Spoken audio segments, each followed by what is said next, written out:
أعوذ بالله من الشيطان الرجيم بسم الله الرحمن الرحيم السلام عليكم ورحمة الله وبركاته الحمد لله اللهم صل على سيدنا محمد بن عبد الله وعلى آله وأصحابه وذريته ومن والاه اللهم لا علم لنا إلا ما علمتنا إنك أنت العليم الحكيم اللهم علمنا ما ينفعنا وانفعنا بما علمتنا وارزقنا علوما تنفعنا يا رب العالمين اللهم اهدنا واهد بنا واجعلنا سببا لمن اهتدى يا الله يا رب العالمين أما بعد. Puji beserta syukur mari sama-sama kita panjatkan kepada Allah Subhanahu wa taala. Berkat rahmat dan karunia daripada Allah, kita telah memasuki puasa ke-16 atau 10 pertengahan. Maka tidak lama lagi atau setengah bulan lagi kita akan meninggalkan bulan suci Ramadan. Selawat dan salam mari kita sajikan kepada baginda Rasulullah Muhammad sallallahu alaihi wasallam, berikut kepada keluarga dan sahabat beliau sekalian, kepada tabi'in, tabi'ut tabi'in, ulama mutaqaddimin dan para ulama mutaakhirin serta para ulama yang mu'tabar. Hadirin yang dimuliakan oleh Allah Subhanahu wa taala. Sambil kita berniat i'tikaf di rumah Allah, mari sama-sama kita mengkaji sebuah ayat Allah atau firman Allah Subhanahu wa ta'ala di dalam menjalankan perintah Allah, berakidah dengan akidah yang benar dan menjalankan ibadah dengan cara yang tulus ikhlas karena Allah Subhanahu wa ta'ala. Allah berfirman di dalam surat Al-Ma'un. Mungkin senantiasa bahkan anak-anak pun sudah menghafal surat ini. Surat Al-Ma'un. A'udzu billahi minasyaitonir rajim. Bismillahirrahmanirrahim. Ara'aita alladhi yukadzibu bid-din fadzalika alladhi yad'u'ul yatim wa la yahuddu 'ala ta'amil miskin fawailul lil musallin alladhina hum 'an salatihim sahun alladhina hum yura'una wa yamna'una al-ma'un. Pada surat ini Allah memulai dengan sebuah kalimat yang seolah-olah kalimat ini adalah Allah memasukkan manusia, Allah memasukkan makhluk sebagai mukhatab di dalam kalimat istifham. Ara'aita, seolah-olah manusia ini ikut menyaksikan bersama dengan Allah Subhanahu wa taala. Bukankah kamu sudah melihat? Maka seolah-olah Allah memasukkan bagian daripada kalimat istifham ini adalah ada peran makhluk di dalamnya, ada peran bashar atau manusia di dalamnya. Ara'aita alladhi yukadzibu bid-din, tidakkah kamu melihat orang-orang yang mendustai agama? Maka manusia ketika mendengar ayat ini sudah tentu yang dia bayangkan adalah orang-orang yang mendustai agama itu adalah mereka yang tidak beriman kepada Allah Subhanahu wa taala. Mereka yang tidak yakin kepada kenabian Nabi Muhammad sallallahu alaihi wasallam. Mereka adalah orang-orang kafir Quraisy, orang-orang jahiliyah yang tidak beriman kepada datangnya risalah kenabian kepada Nabi Muhammad sallallahu alaihi wasallam. Akan tetapi ketika jawabannya kalimat istifham, Allah mengajak manusia dan memasukkan manusia ke dalam kalimat tersebut. Akan tetapi ketika jawabannya Allah menjawabnya dan tidak ada peran bashar di dalamnya, tidak ada peran manusia di dalamnya, dengan kalimat ara'aita alladhi yukadzibu bid-din fadzalika alladhi yad'u'ul yatim. Bukanlah mereka yang mendustai agama orang-orang yang tidak yakin terhadap kenabian, orang-orang yang tidak yakin kepada Allah, orang-orang yang tidak menerima daripada akidah yang benar. Bukan mereka. Orang-orang yang mendustai agama itu adalah fadzalika alladzi yad'u'ul yatim, yaitu mereka yang menghardik dan meninggalkan anak yatim.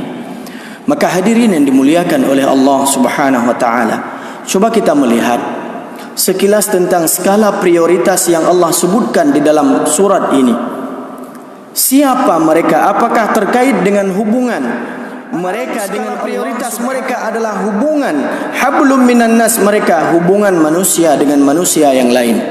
Allah menyebutkan ternyata lebih banyak di sini orang-orang dan tanda-tanda atau ciri-ciri orang yang mendustai agama adalah orang-orang yang tidak memiliki hubungan sosial antara satu manusia dengan manusia yang lain, yang terkadang manusia ini saling membutuhkan, saling terikat dan saling punya tanggung jawab antara satu dengan yang lain. Fadzalikal ladzi yad'ul yatim. Skala prioritas yang pertama Allah sebutkan mereka atau ciri-ciri orang yang mendustai agama adalah orang-orang yang meninggalkan dan menghardik anak-anak yatim. Maka hadirin yang dimuliakan oleh Allah Subhanahu wa taala, kalau kita melihat ayat ini, kita bisa memahami bahwasanya yang Allah ingin sampaikan pada ayat ini atau pada ayat yang kedua, fadzalikal ladzi yad'ul yatim, yaitu mereka yang tidak peduli sama sekali dengan kondisi di lingkungan mereka. Mereka yakin kepada Allah, mereka beriman kepada Allah, senantiasa terkadang mereka cepat di dalam beribadah, yang ibadah tersebut efeknya adalah terhadap dirinya sendiri, tidak memiliki efek sosial terhadap orang di sekelilingnya. Maka Allah menyebutkan fadzalikal ladzi yad'ul yatim, mereka adalah orang-orang yang meninggalkan dan menghardik anak yatim. Kemudian ara'aital ladzi yukadzibu bid-din fadzalikal ladzi yad'ul yatim wa la yahuddu 'ala ta'amil miskin. Allah kembali menyebutkan tentang hubungan sosial kita. Wala yahuddu ala ta'amil miskin, mereka tidak memberikan makanan kepada orang-orang yang fakir dan miskin. Allah menyebutkan wa fi amwalikum haqqum ma'lum, di antara dan di dalam harta kalian itu ada hak yang sudah pasti, maklum, yang sudah diketahui. Tidak perlu kita merasa harta kita ini adalah harta milik kita sendiri, masa bodoh dengan orang lain. Maklum, kata Allah, haqqum ma'lum, ada hak yang sudah diketahui, ada hak yang sudah ditentukan. Lisaili wal mahrum, bagi mereka yang meminta-minta dan bagi mereka yang tidak mau meminta-minta. Maka Allah sebutkan skala prioritas yang kedua, tetap hubungan sosial antara satu manusia dengan manusia yang lain. Wala yahuddu ala ta'amil miskin. Kemudian yang ketiga, ciri-ciri orang-orang yang mendustai agama adalah fawailul lil musallin alladzina hum an salatihim sahun. Baru Allah sebutkan hubungan kita dengan Allah Subhanahu wa taala. Baru Allah singgung antara hubungan seorang hamba dengan Tuhannya di dalam dia melaksanakan ibadah. Maka di sini Allah menyebutkan bukan mereka orang-orang yang tidak mau solat, bukan mereka orang-orang yang membantah kewajiban solat. Sebagaimana di dalam surat Maryam Allah berfirman, fakhalafa min ba'dihim khalfun adaa'us shalah wattaba'us syahawat fasawfa yalqawna ghayya. Maka keturunan-keturunan yang ditinggalkan tersebut daripada setelah disebutkan para nabi, daripada Nabi Ibrahim, Nabi Ishaq, Nabi Yaqub, Nabi Musa, Nabi Ismail dan para nabi-nabi yang lain, fakhalafa min ba'dihim khalfun, maka generasi berikutnya banyak di antara mereka adalah orang-orang yang tidak mau mendirikan solat. Wattaba'u syahwat, lalu mereka mengikuti syahwat mereka. Apakah Allah menyebutkan hal ini dalam surat Al-Ma'un? Tidak. Celakalah bagi orang-orang yang solat. Ternyata Allah menyinggung di sini orang-orang yang solat. Lalu siapa yang celaka daripada orang-orang yang solat? Alladzina hum an salatihim sahun, yaitu orang-orang yang lalai di dalam solatnya. Lalai di sini ada dua. Yang pertama, lalai terhadap waktu solat. Yang kedua, lalai di dalam solatnya. Orang-orang yang lalai di dalam menjaga waktu solat. Ketika surat edaran gubernur diterbitkan, dikatakan bahwasanya solat dilakukan di rumah masing-masing, bagi wilayah yang sudah terwabah virus COVID-19 atau terwabah virus corona. Maka semua orang merasa bahwasanya waktu solat itu bisa diundur. Waktu solat itu tidak berlaku lagi setelah azan. Waktu solat itu tidak berlaku lagi secara jamaah. Yang dikatakan di sini adalah solat berjamaah meskipun tidak di masjid, walaupun kita harus melaksanakannya di rumah bersama dengan keluarga dan tepat pada waktunya. Maka celakalah bagi orang-orang yang terkadang mengulur-ngulur waktu solat seolah-olah tidak ada beban, ketika Allah mengatakan di dalam Al-Quran, innas salata, sesungguhnya solat itu kitaban mauquta, sesuatu yang sudah ditetapkan tepat pada waktunya. Maka hadirin yang dimuliakan oleh Allah, celakalah bagi orang-orang yang solat yang telah melalaikan waktu solat. Coba bayangkan bagaimana penghormatan fikih terhadap waktu solat. Bahkan ketika kita di dalam keadaan yang tidak memungkinkan untuk solat, karena di dalam keadaan tidak memiliki air, tidak memiliki debu, atau baju kita atau pakaian kita bernajis, wajib kita laksanakan solat hurmatan lil wakti, menghormati waktu. Walaupun setelah itu wajib kita qadha solat yang kita laksanakan tersebut di luar daripada waktunya. Kenapa? Tahriman lil wakti, kita menghormati waktu solat. Maka celaka bagi mereka yang melalaikan waktu solat. Kemudian celaka bagi mereka yang lalai di dalam solatnya. Ya, terkadang kita nyonya katua de sesuatu, ya, pajan tingat alahnya satu semayang, berarti kadang tingat dalam semayang. Tua na kunci, nyo tingat dalam semayang. Ya, tua ada HP, pak ada duduk, tingat dalam semayang. Tua ada rumah, pak hidup, tingat dalam semayang. Maka hadirin yang dimuliakan oleh Allah, kelalaian hati kita terhadap solat, maka ini adalah yang disabdakan oleh Rasulullah sallallahu alaihi wasallam. Di antara orang-orang yang celaka, al-amilun, orang yang beramal tetapi mereka tidak khusyuk di dalam amalannya. Maka Rasulullah bersabda, illal khashi'un, kecuali mereka orang-orang yang khusyuk di dalam solatnya. Terkadang bacut panjang kebaca ayat li imum bak sembahyang tarawih kah tentang. Tapi trep taduk kadang bak kedai kopi dari poh 10 leh sembahyang tarawih poh sa tak beda hana terasa trep. Bahkan karena kekhusyukan itu belum hadir di dalam hati kita. Karena keikhlasan itu belum nampak di dalam hati kita. Maka hadirin yang dimuliakan oleh Allah Subhanahu wa taala, orang-orang yang mendustai agama yang ketiga yang difirmankan oleh Allah dalam surat Al-Ma'un tersebut adalah orang-orang yang lalai di dalam solatnya, baik waktu solat maupun di dalam keadaan dia solat namun dia lalai terhadap kekhusyukannya beribadah kepada Allah Subhanahu wa ta'ala. Fawailul lil musallin alladzina hum 'an salatihim sahun alladzina hum yura'un. Kemudian mereka yang ria terhadap ibadahnya. Hakikat ria itu bagaimana? Di dalam kitab At-Tibyan, Imam An-Nawawi menukilkan beberapa pendapat ulama tentang makna daripada ria. Terkadang le katanya salah mufhum ria. Alah hilung beralung sedekah untuk ikalan legop. Alah hilung beralung jauh masjid. Saya malas ke masjid. Kenapa? Nanti dilihat oleh orang. Oh kamalim. Ya.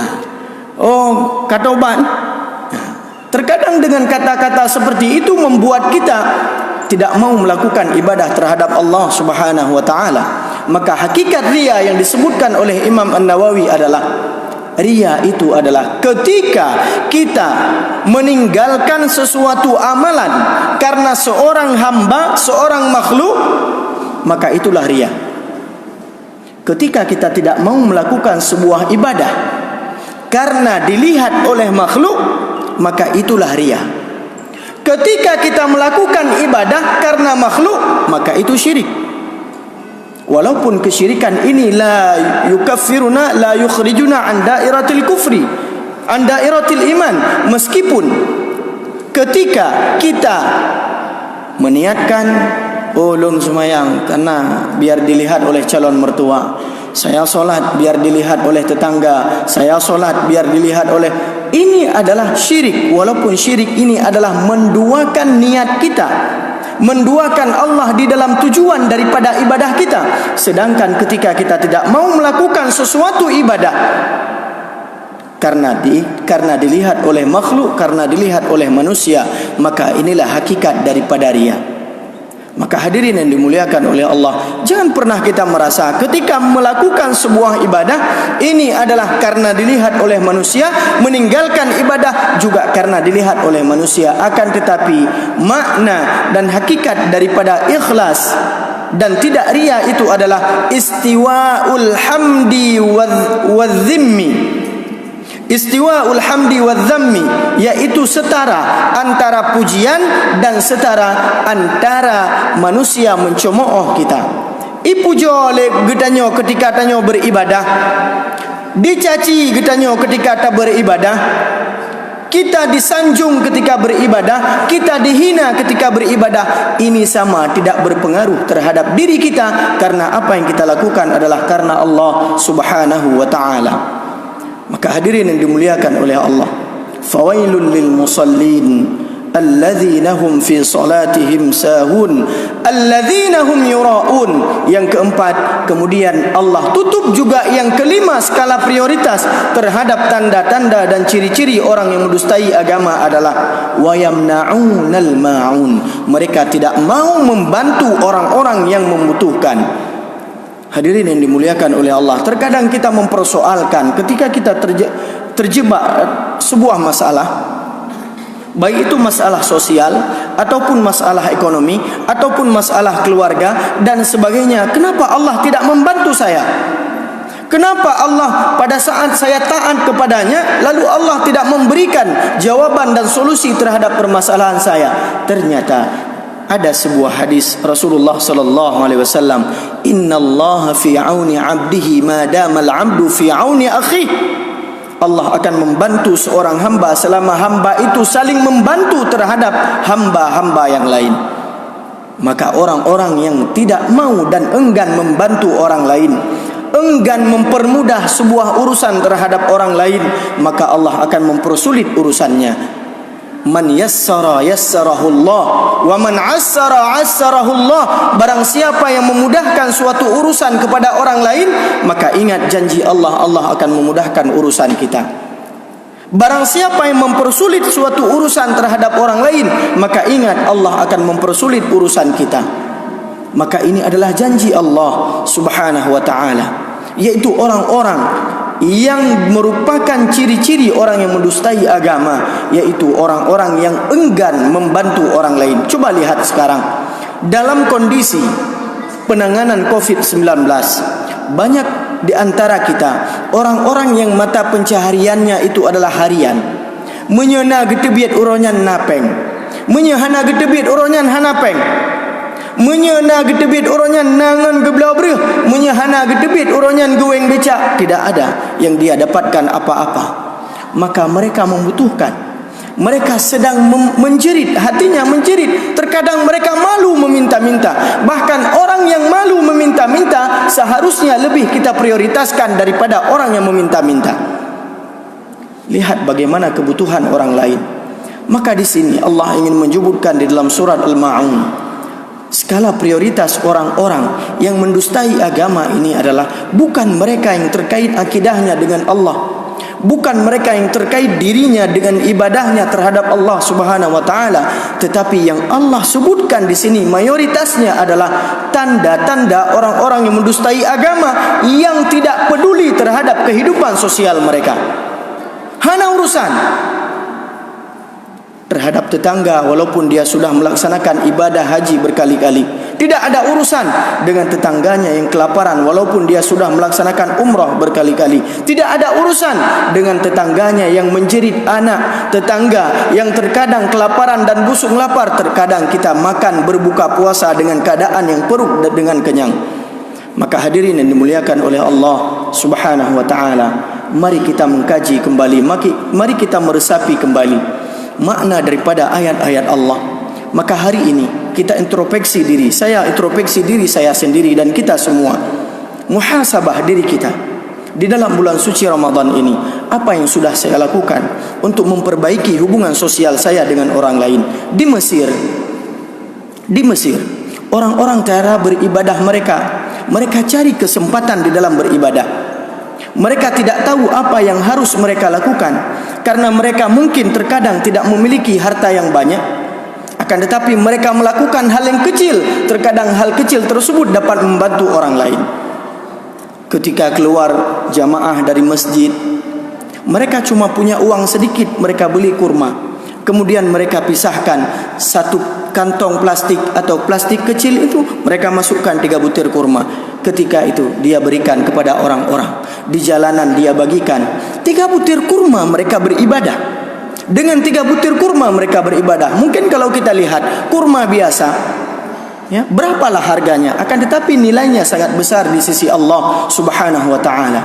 Bahkan Allah berfirman, Rasulullah sallallahu alaihi wasallam bersabda, "Man fattara sha'iman," barang siapa yang memberi bukaan puasa terhadap orang lain, fakana lahu mithla ajri, maka baginya pahala yang sama sebagaimana orang yang berbuka puasa tersebut. Dan coba lihat hukuman-hukuman yang diberikan oleh Allah ketika kita melanggar sebuah aturan-aturan Allah.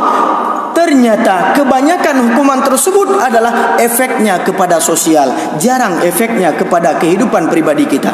Ketika seseorang melakukan hubungan suami istri di siang Ramadan, hukumannya apa? Itqu raqabatin mu'minah, membebaskan dan memerdekakan budak, sosial.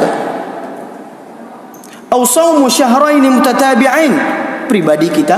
Lalu Allah tutup juga lagi dengan apa? It'amu sittina miskina, memberikan makanan kepada 60 orang-orang yang miskin.